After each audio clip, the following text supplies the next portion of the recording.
Ma'am, what do you mean by centralization and decentralization? Centralization and decentralization is one more principle of Henry Pion, given by one traditional management thinker. Centralization and decentralization are two opposite ways of power, authority, and decision making of an organization. In simple words, C for centralization, C for concentration of authority, or you can say retention of authority. And this authority is only in the hands of top level management. And decentralization, D for decentralization, and D for delegation. Delegation of authority till the lowest level. I am going to explain this clearly with the help of an example. You can take example of a Apple company.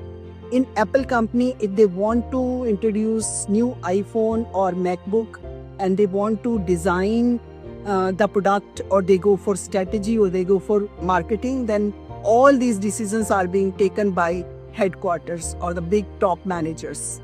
And if you'll take example of McDonald's, in McDonald's policy or menu can differ according to the business environment or social environment of that particular country.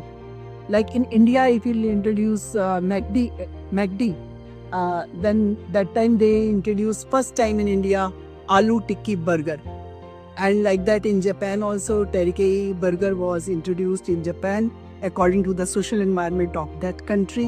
One more example I can give you, like in our country during emergency, all the decisions were controlled by government only.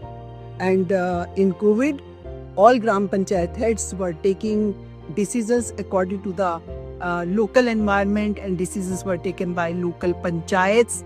And this is a very good system in our country of decentralization, that our country works from Prime Minister office till Gram Panchayat. Thank you. Happy learning.